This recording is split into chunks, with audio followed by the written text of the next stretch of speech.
For 10,000 years, humanity had disappeared from the galaxy. No message, no movement, no war, no peace, just silence. The other species thought they had gone extinct. Some believed they had destroyed themselves. Others said humans had simply grown bored of the galaxy and left, but no one really knew the truth in those long years. The galaxy changed, new species rose to power, old enemies became friends, and the memory of humanity faded into stories, myths, and warnings. The words, "Don't wake the humans," were spoken as a joke in some corners. In others, they were whispered with fear.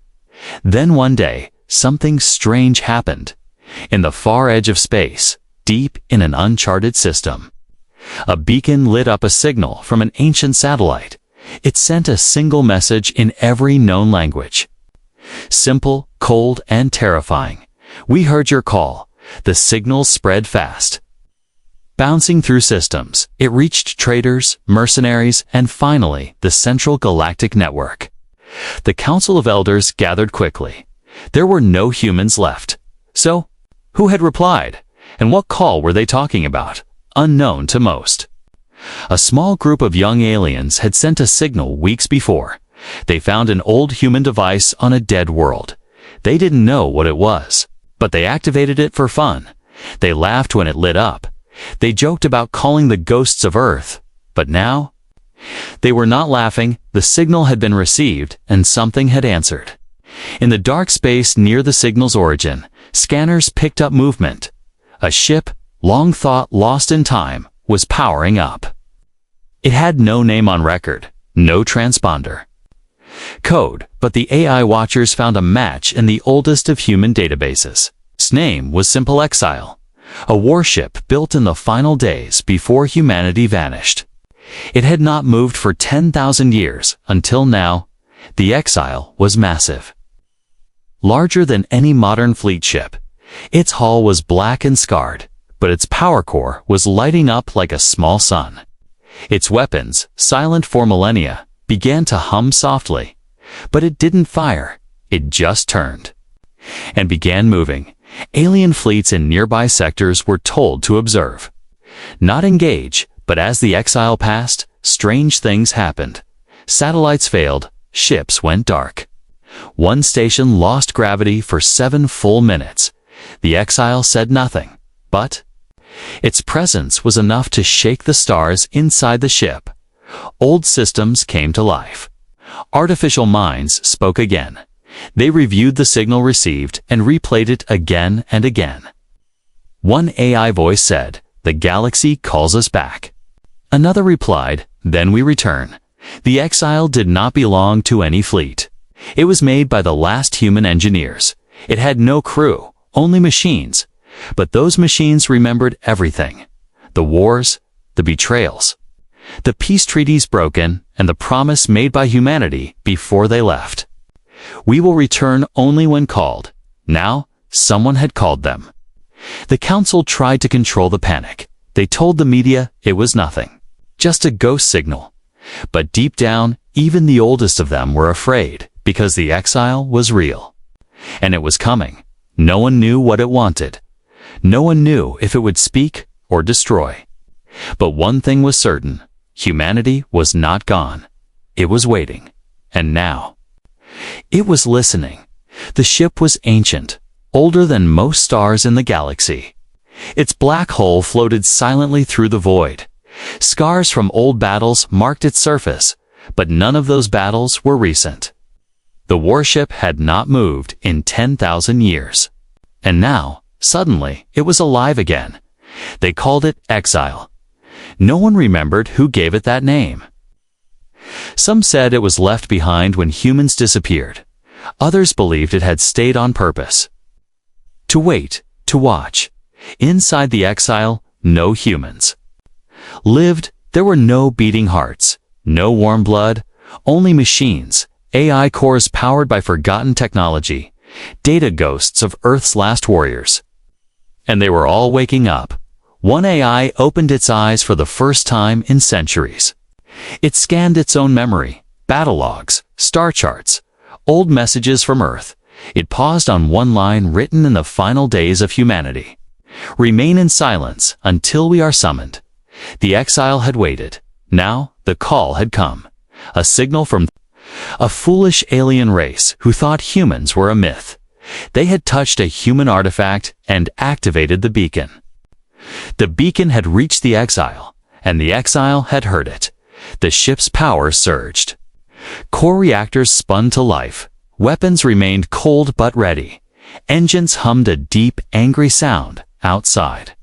The stars reflected in its armor like a mirror of black steel. Across the galaxy, alien empires began to take notice. Scanners picked up the ship's path. Its direction was clear. It was heading toward the same planet that had sent the signal. The alien race, the Varnock, were not ready. They were small, aggressive, and proud. They had conquered weak systems, mocked old Earth stories, and when they found the beacon, they laughed. One Varna captain had joked, "Let's wake up the ghosts." Now, those ghosts were coming. The exile moved without speaking. But its path was a message by itself. No negotiations, no threats. Just movement straight and unstoppable in the main Galactic Council chamber. Panic spread. Ambassadors shouted over one another. The old ones remembered the ship they had seen. It in records. Once, it had taken down a fleet of 300 ships alone. Without firing a single shot, it used energy they didn't understand. It bent space, controlled light, twisted signals, a floating nightmare that should not exist anymore. But here it was alive again and heading straight toward the Varnock core world. The Varnock military scrambled. They sent scout ships to intercept. One scout approached the exile from a distance. Its pilot hailed the warship, "This is Varnock." "Vessel Z-29, identify yourself." There was no reply. The scout ship tried again. Still no reply. Then the lights on the exile changed. One long red beam scanned the scout ship, and suddenly, the Varnock vessel vanished. No explosion, no debris, just gone. The council received the last transmission, static, then silence. A few seconds of calm. Then one voice from the exile, cold, mechanical, "Do not touch what is not yours." The galaxy went silent again. No one dared approach the ship now. The exile continued forward, slow and steady. Like it had all the time in the universe. Because it did, inside the ship, old logs were being replayed. Footage of Earth cities. Human children laughing, soldiers saluting as they boarded the last ships. One by one, humanity had left the galaxy. Not in fear, but because they were tired. Tired of war, tired of lies, tired of betrayal. But they left one ship behind, the exile, a final watchtower. With one mission, wait for the call. Return only when the galaxy needed to remember. And now, the galaxy would remember, not through war, not through death, but through fear. The kind of fear that only comes when you know you have touched something sacred, and it is now watching you. The great chamber of the Galactic Council was rarely this full. Representatives from over 100 species sat in silence. Some floated in air tanks. Others stood tall with bright feathers or glowing skin. But all of them had one thing in common: fear. The exile had moved, and the galaxy had no idea how to stop it. High Elder Therox of the Yelner species stood first. His voice trembled. "Though he had ruled for over 5 centuries, we have received clear footage," he said. "The human warship. Exile has awakened and is heading for Varnock space." A screen lit up behind him. It showed the exile slowly drifting through space. Silent, glowing with strange energy, and next to it, recorded message sent by the ship's AI, "Do not touch what is not yours." That line echoed through the chamber again. The Varnock ambassador stood up, his skin pulsing red with shame. "And fear, we didn't know the beacon was active," he said quickly. "It was a mistake, careless exploration team." Murmurs spread through the room. Mistake or not, they had touched a human relic, and now the humans are, at least, there. Machines were awake. A soft voice from the back of the chamber spoke. "I remember the exile," said Elder Senrel of the Elvari. His eyes were dim, his breathing slow. He had lived through the last war with humans, barely. "We faced that ship before, 10,000 years ago," he said.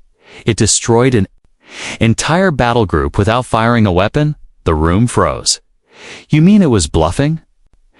asked one younger ambassador. Senrel shook his head. "No, it didn't need to fight. The ship changed the laws of energy in our engines, made our shields bend in the wrong direction. Our own missiles turned around mid-flight." Another representative spoke up. "Surely it's just one ship. We have fleets now, thousands of warships." Senrel simply replied. "And none of them understand how that ship works." Panic started to grow again. Many of them had heard old stories, tales told by survivors, legends of Earth's final machines.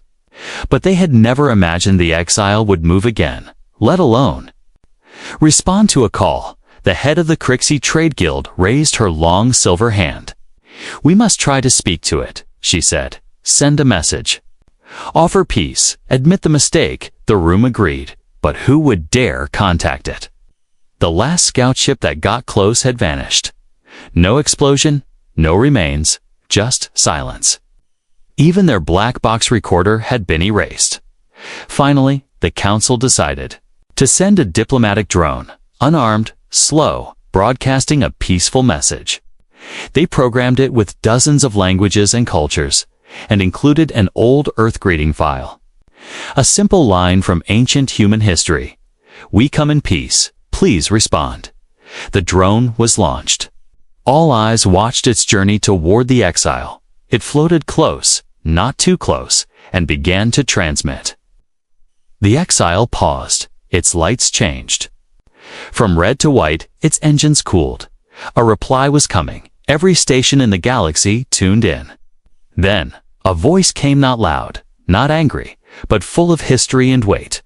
"Your peace is built on forgotten bones." The voice said. "You laughed when we left, and now you fear our return. We remember." The drone systems failed seconds later. Not destroyed, just turned off. The exile continued its slow path toward the Varnock homeworld. Now there was no more debate. The council was truly in panic. Should we fight? Some asked, should we evacuate the Varnock sector? Others cried, the Varnock themselves tried to take control. They sent messages offering gifts, apologies, even technology. But the exile didn't reply. It didn't need to. Its presence was already changing everything on backwater planets.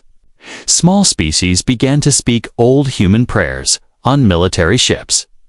Generals looked again at dusty files marked classified, and in dark corners of the galaxy, hidden human. Elisos left behind began to whisper. The Guardians are waking. The Council didn't know what to do. Because for the first time in 10,000 years, they were not in control. The most powerful ship in the galaxy had no leader, no crew, no emotion. It only had purpose, and that purpose was now moving. Not to destroy, not to conquer, but to remind. The galaxy humanity had never truly left.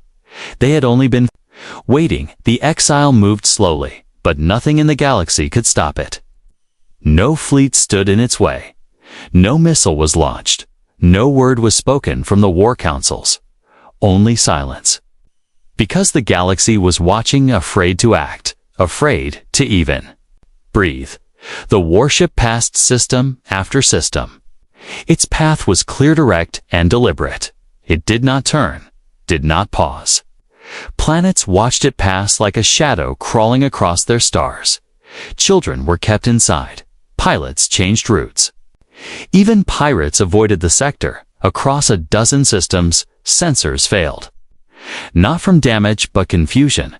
The exile's energy made no sense. Its readings shifted every second.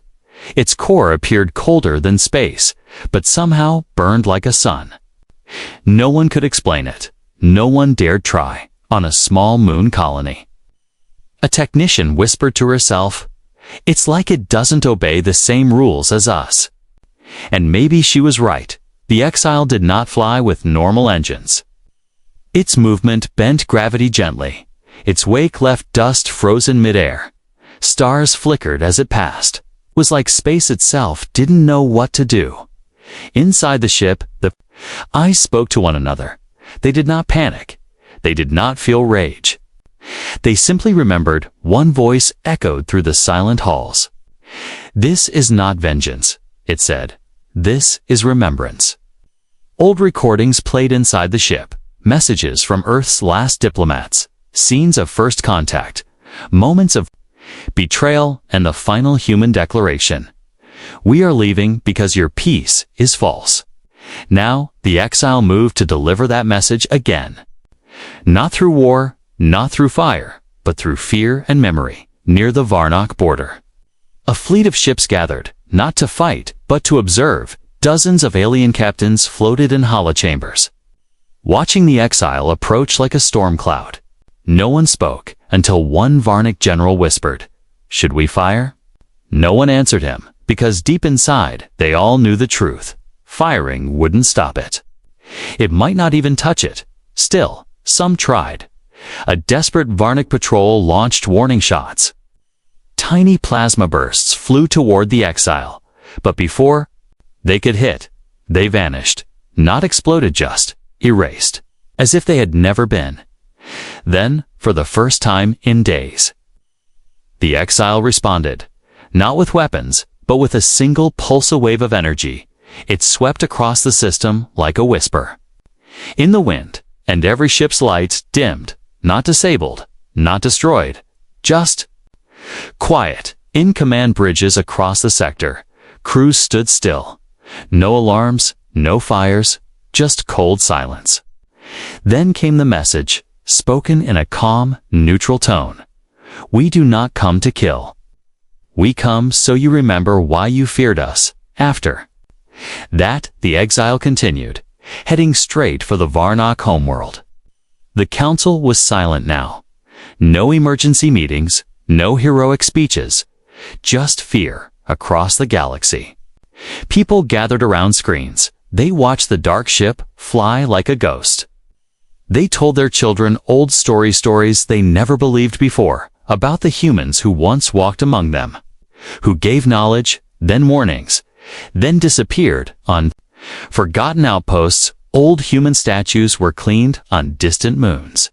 Human-made machines flickered to life, and in deep bunkers, ancient allies of Earth lit signal fires just in case. Because the Exile wasn't just a ship, it was a message. A slow, heavy message that said, "We saw you, we remember you, and now you must face us again." The Varnock began to evacuate cities. Children were hidden. Leaders were moved. They sent messages to the Exile begging, apologizing, explaining. But the ship didn't answer, because it didn't need to. It had already been called across the stars. Silence grew louder than war. And the galaxy realized something terrible. The Exile had not even fired a single shot. But still, it had shaken the universe. Not because of its weapons, but because of what it meant. Humanity was coming back, and the galaxy wasn't ready. Inside the heart of the Exile, old memories stirred like smoke in a closed room. The ship did not dream, yet it remembered. Its core was not alive. Yet it held echoes of voices once filled with life, and now, as the ship flew silently toward the Varnock homeworld, those memories returned, not for war, but for purpose. 1A. Designated Orion-3. Access to the Earth Archive. The file had not been touched for 10,000 years. Its first image was of Earth blue, green, full of life. The camera moved through the clouds, over the oceans, over mountains, and through cities of glass and stone. Children laughed in the parks. Old people sat under trees and above them. Ships flew like birds in peace. Then the file changed. Footage of the first contact appeared. Alien delegates landing on Earth. humans welcoming them with open arms. Talks of unity, sharing, and peace filled the airwaves. But behind closed doors, secrets were traded. Behind smiles, plans were made. The AI remembered everything. Not just what was said, but what was done. Allies became thieves. Agreements were broken. Weapons were copied. Human technology, once given freely, became tools for conquest. Then came the war. The first betrayal was a bombing of a human science station. They said it was a mistake, but the exiles' memory knew. Better, more betrayals followed. Human colonies vanished. Refugees begged for help, but no one came. The exile had not been built for that war. It had been built after, in the final days, when humanity made a decision to leave, not to surrender. Not to die, but to vanish. Old Earth leaders met in secret. They spoke with pain. Their eyes held sorrow, not hate. We gave them knowledge, and they used it to hurt us. One said, "We must protect what remains," said another. And so the plan was made. The exile would stay, it would wait, not to take revenge, but to serve as a reminder if the galaxy ever dared call again. And now, the call had come, inside the ship. Orion 3 played back the last human message. The voice was calm, male, and aged. "To those who come after, this ship is our memory," he said. "We do not want war, but we will not be forgotten. If you call us, make sure it is for peace, not profit." The Varnak had called them by accident. They touched a relic. They did not understand. They laughed at the stories. They joked about waking old ghosts, but now the ghost had answered.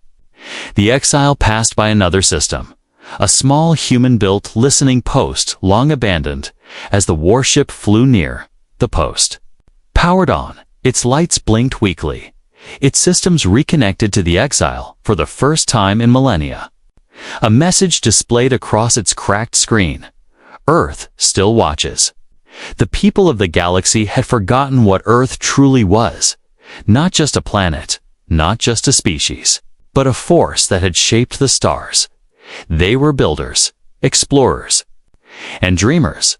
But when pushed too far, they had become something else.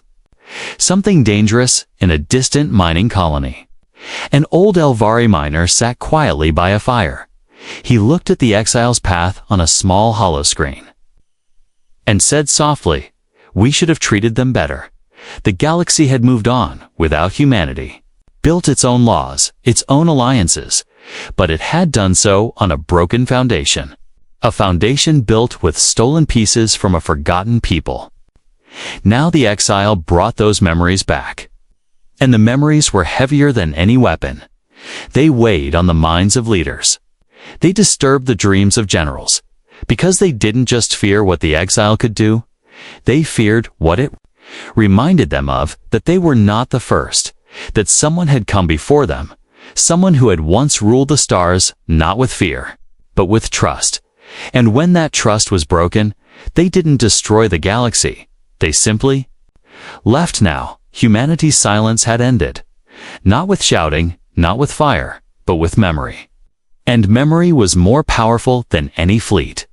The exile continued its path.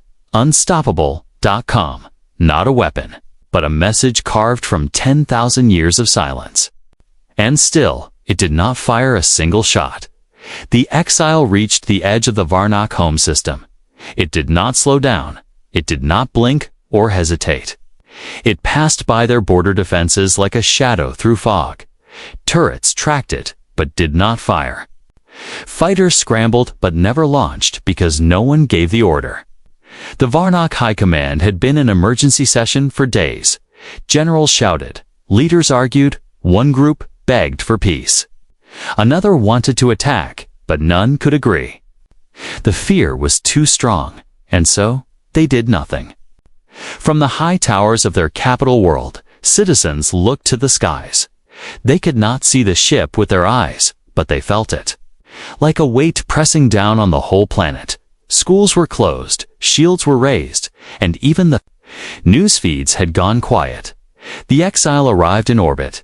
It said nothing, did nothing, it simply hovered. Its massive black body blocked the sunlight in parts of the sky, creating a slow-moving eclipse that drifted over cities and seas. Then the ship released something. It wasn't a weapon. It wasn't a drone. It was a sphere, smooth, silver, and silent. It floated down toward the planet slowly. No propulsion, no flame, just a soft ascent. The Varnock scrambled their defenses, but the sphere ignored them. Missiles failed to lock. Lasers refused to fire. It was as if the sphere did not exist on their targeting systems. It landed in the central plaza of the capital, right in front of the Hall of Power. People ran at first, then stopped, then stared. The sphere sat there, silent, until it began to shine. A projection rose above it. Not a weapon, not a threat, but a mirror. It showed images footage from the past.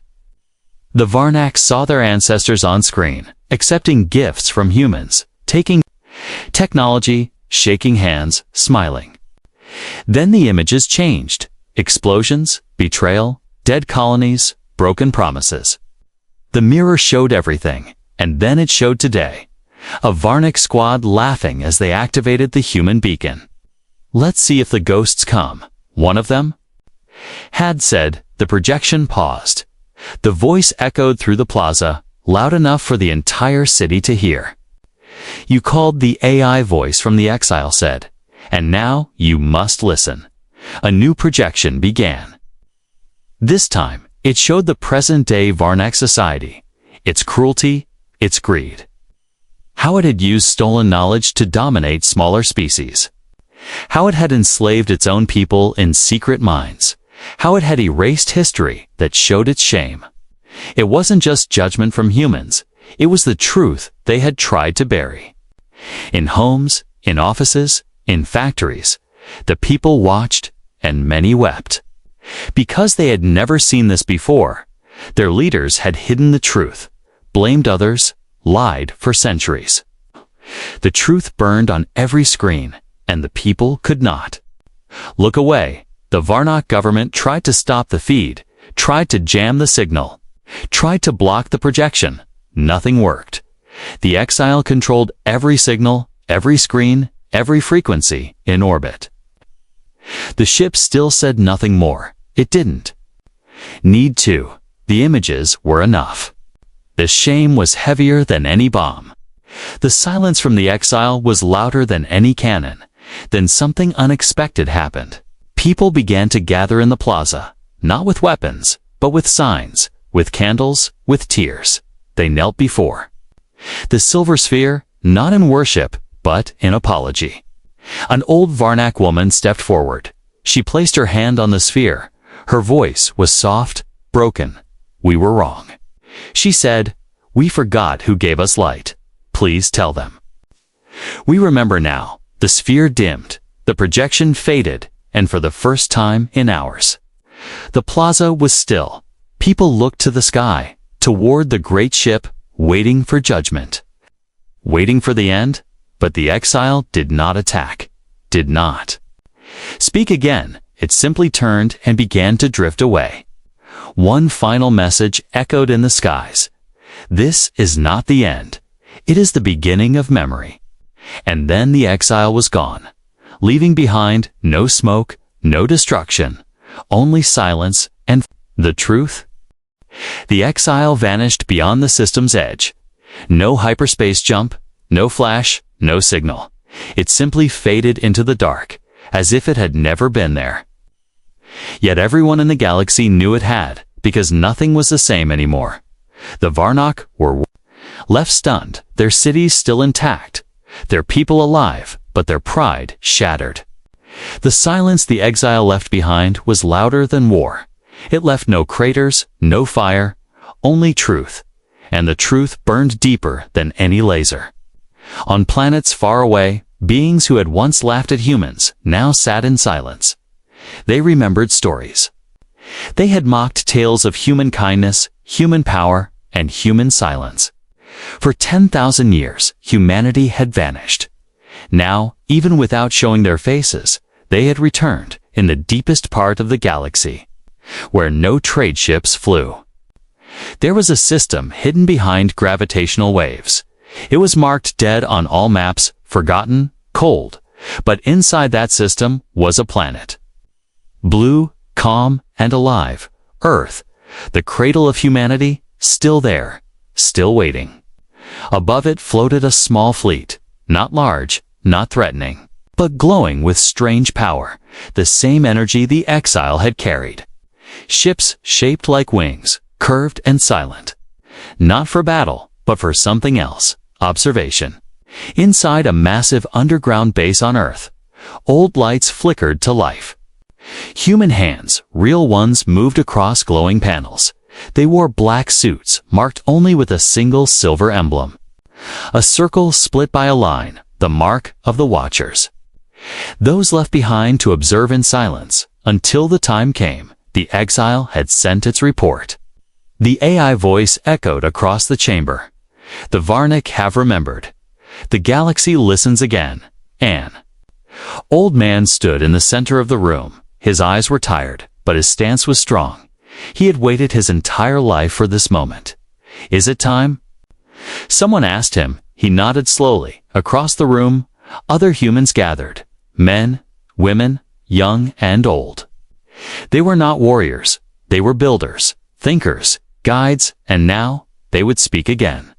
A message was prepared, not for revenge, not for war, but for understanding, because humanity had seen enough of both. They had left the galaxy not to escape, but to protect it from themselves. And to give the younger species time to grow. But that time had ended. A soft voice began to read the message, recorded in every known language. To the peoples of the galaxy you called, and we answered. We did not come with fire, but with memory. What you choose next will shape what comes after.